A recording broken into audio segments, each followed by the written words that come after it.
अभिमन्यु के हाथ में जो इलेक्ट्रोमैग्नेटिक फील्ड मीटर था वो लगातार बजते जा रहा था। उसकी आवाज धीरे धीरे तेज होती जा रही थी। युग इलेक्ट्रोमैग्नेटिक फील्ड मीटर को देखते हुए कहता है, यार ये इतना आवाज क्यों कर रहा है, तो इसे बंद क्यों नहीं करता, वरना जंगली जानवर जाग जाएंगे। और यदि वो जाग गए ना तो भूत प्रेत हमें मारे या ना मारे, लेकिन वो हमें जरूर मार डालेंगे। अभिमन्यु चिढ़ते हुए युग से कहता है, युग तू तो ऐसे बोल रहा है जैसे मैं ये सब जानबूझ कर कर रहा हूँ। ये डिवाइस अपने आप ही बजता है, और वो भी तब जब आपके आसपास कोई पैरानॉर्मल एक्टिविटी हो रही हो। मतलब ये है कि हमारे आसपास जरूर कोई ना कोई अदृश्य शक्ति है। अभिमन्यु इस इलेक्ट्रोमैग्नेटिक फील्ड को चारों तरफ घुमाने लग जाता है, और जिस डायरेक्शन में इलेक्ट्रोमैग्नेटिक फील्ड मीटर से ज्यादा आवाज आ रही थी उस ओर जाने लग जाता है। युग अभिमन्यु को रोकते हुए कहता है, कहाँ जा रहा है तू? अभिमन्यु बांस के पेड़ से निकलते हुए कहता है, भूत को पकड़ने। चल जल्दी से मेरे पीछे आ जा। बहुत हंस रहा था ना तू? हाँ चल आ जा, आज तुझे ना भूत दिखाता हूँ। अरे मैं तो युग अपनी बात पूरी कर पाता उससे पहले ही अभिमन्यु वहां से चले जाता है। युग भी अपना सामान उठाता है और अभिमन्यु के पीछे पीछे जाने लग जाता है। इलेक्ट्रोमैग्नेटिक फील्ड मीटर से आ रही आवाज का पीछा करते करते युग और अभिमन्यु दोनों ने काला झाड़ी जंगल पार कर लिया था और वो किश्नोई नदी के पास पहुंच गए थे। अभिमन्यु इलेक्ट्रोमैग्नेटिक फील्ड मीटर को हवा में लेफ्ट राइट करते हुए कहता है, आवाज तो यहीं से आ रही है, मतलब भूत यहीं कहीं है हमारे आसपास। युग चिढ़ते हुए कहता है, ये क्या बोल रहा है अभिमन्यु तू? ये भूत भूत कुछ नहीं होते, छोड़ ये तेरी मशीन। युग तू 2 मिनट चुप रहेगा? मुझे अपना काम करने दे, समझा? डिस्टर्ब मत कर, हम लोग भूत के बहुत करीब हैं। देखना आज तो मैं उसे पकड़ ही लूंगा।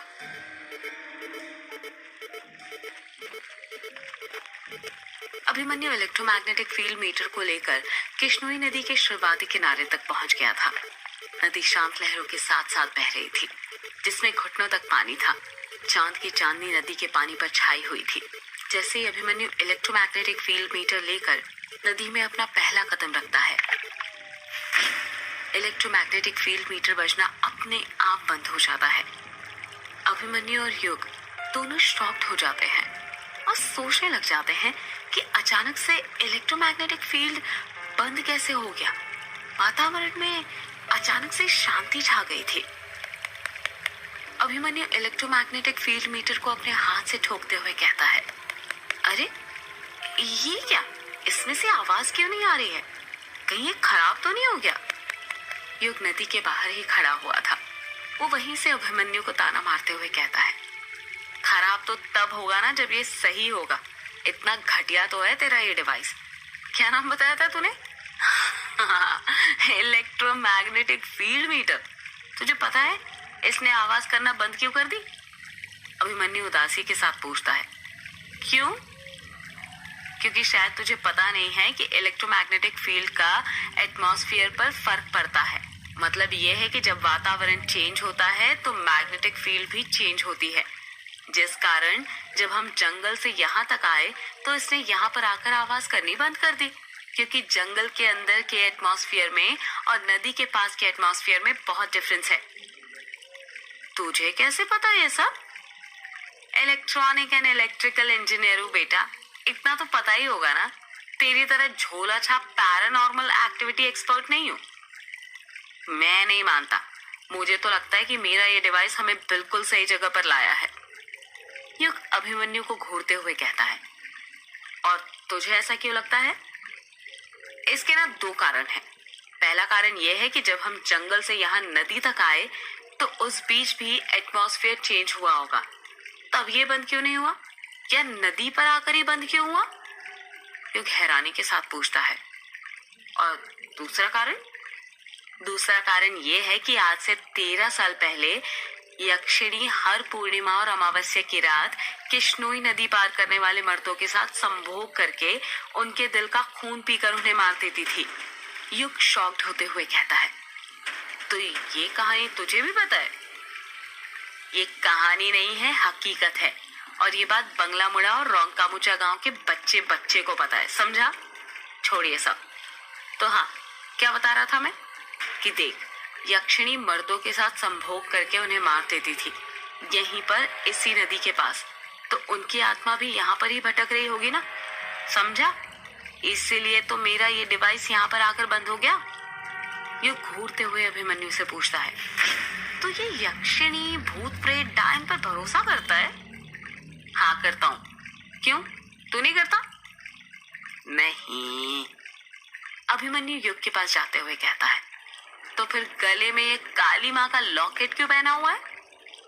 युग के गले में काली माँ का लॉकेट था, जिसमें उन्होंने रौद्र रूप धारण किया हुआ था और उनके पैरों पर भगवान शिव थे।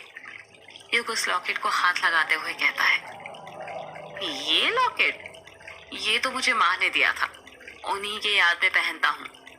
अब तो वो है नहीं, इसीलिए। युग अपनी बात पूरी करता इससे पहले ही अभिमन्यु कहता है, कुछ भी हो, पर भरोसा तो करता है ना, भले ही माँ के कारण क्यों ना करता हो। तो फिर भूतों पर भी भरोसा करना सीख जा। पर जो चीज दिखाई नहीं देती उस पर विश्वास कैसे करूं? दिखते तो हमें भगवान भी नहीं है, पर फिर भी हम उन पर विश्वास करते हैं ना। तुझे पता है, ये जो भूत होते हैं ना, हर वक्त हमारे साथ रहते हैं, हमारे साथ खाते हैं, सोते हैं, उठते हैं, बैठते हैं, सब काम करते हैं, पर ये हमें दिखाई नहीं देते। पता है क्यों? क्यों? क्योंकि इनके पास भी भगवानों की तरह शक्तियां होती है, शैतानी शक्तियां। भगवान और भूत दोनों एक ही सिक्के के दो पहलू है।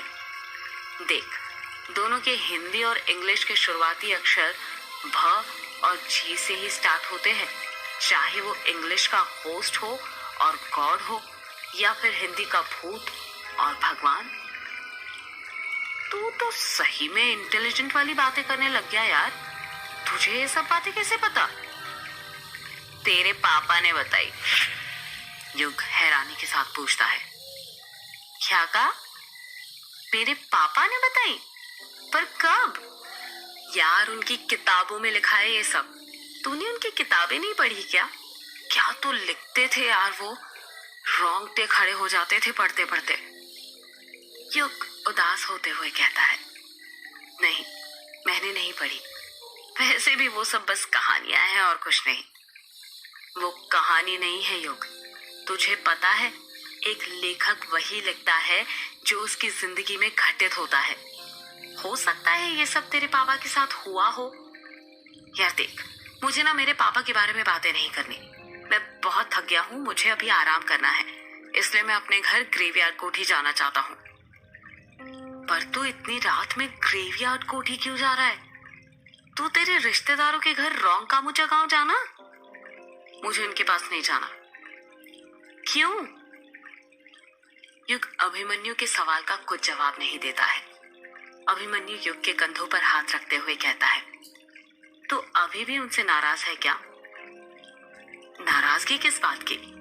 नाराज तो हम उनसे होते हैं ना जो हमारे अपने होते हैं, और वो मेरे अपने थोड़े ही है। यार ऐसा मत बोल। यार अभिमन्यु, छोड़ ना तू ये सब और जाने दे मुझे। अरे ऐसे कैसे? एक काम करता हूँ, मैं भी तेरे साथ चलता हूँ। सुना है यक्षिणी के 2 ठिकाने थे, पहला किश्नोई नदी और दूसरा ग्रेवयार्ड कोठी। तुझे कैसे पता ये बात? मुझे तो बहुत कुछ पता है यक्षिणी के बारे में। आखिर ऐसे ही थोड़ी सर्टिफाइड पैरानॉर्मल एक्टिविटी एक्सपर्ट बनाऊं मैं। यार बातें करना छोड़ और चल जल्दी, अब जाकर सीधे सोना है मुझे।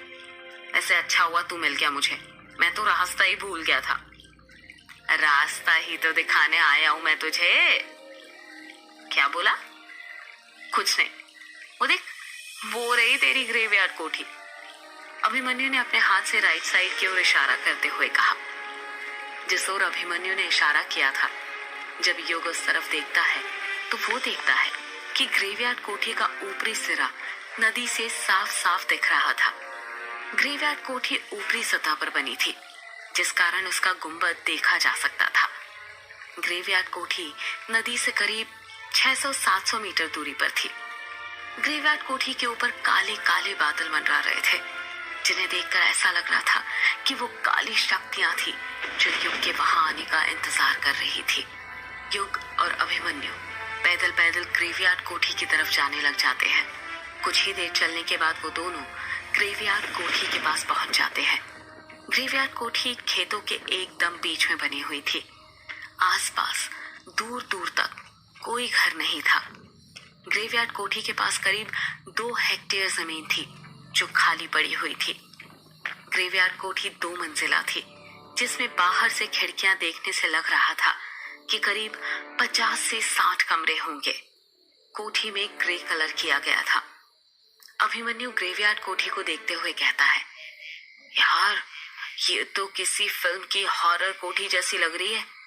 देख, कोठी के ऊपर काले बादल भी कैसे मंडरा रहे हैं ना।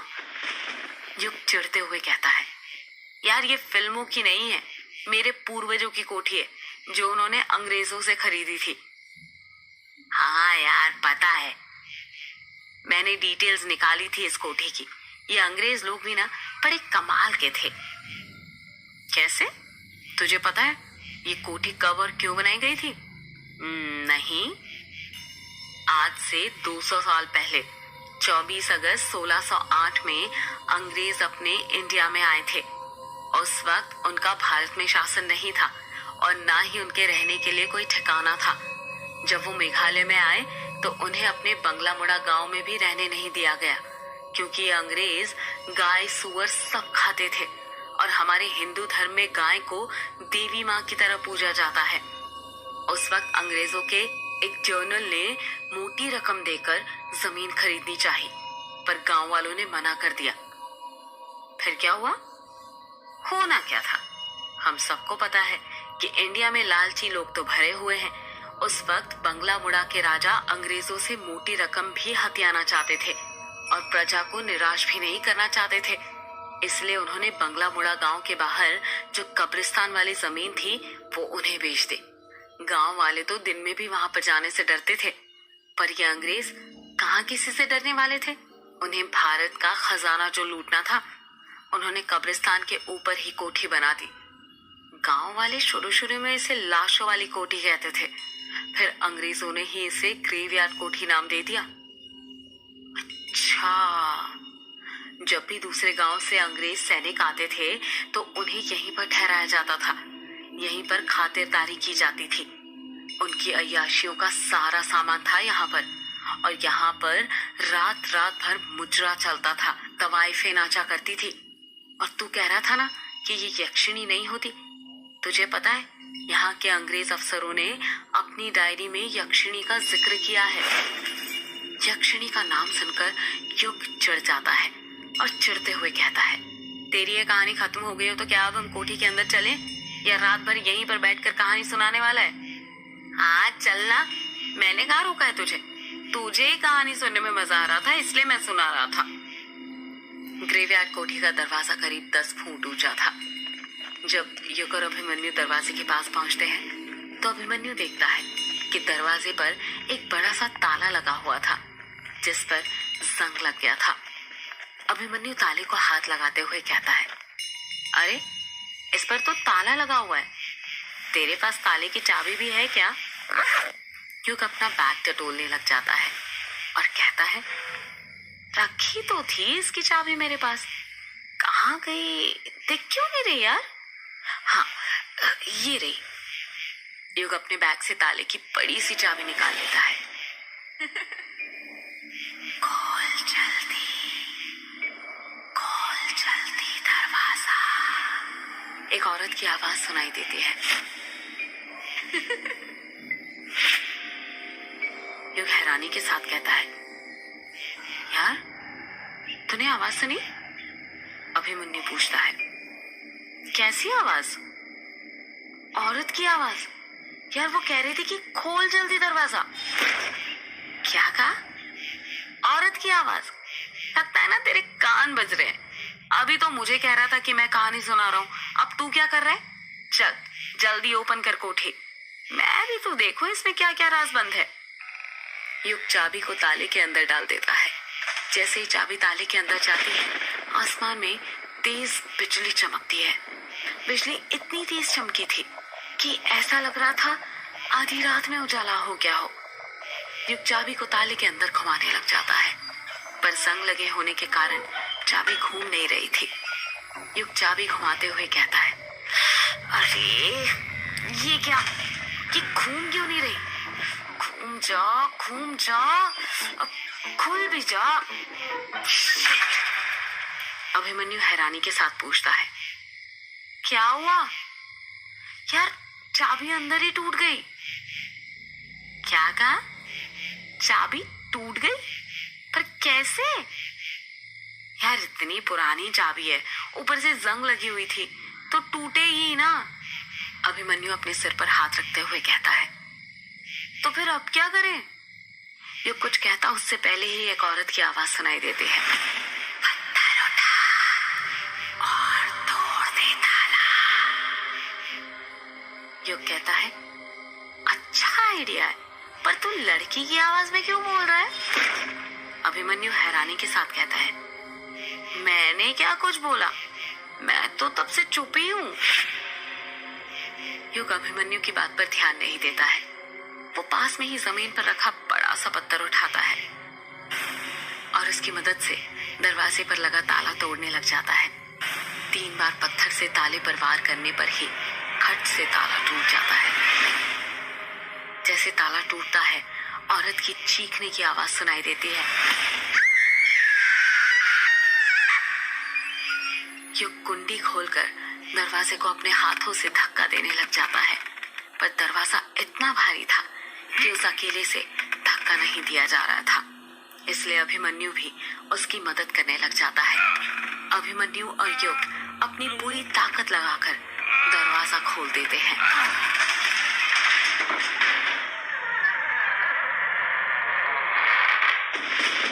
जैसे ही दरवाजा खुलता है, धड़धड़ाते हुए जोरों से बारिश होने लग जाती है। दरवाजा खुलते ही एक औरत की फिर चीखने की आवाज सुनाई देती है। युग डरते हुए कहता है, कौन है? कोठी के अंदर से औरत की आवाज सुनाई देती है, मैं यक्षिणी, तेरी मौत। प्लीज़ दोस्तों हमारे चैनल को लाइक कीजिए, शेयर कीजिए और सब्सक्राइब कीजिए ताकि हम आपके लिए ऐसे ही वीडियोस लाते रहें। तब तक के लिए bye bye and keep watching story Taylor.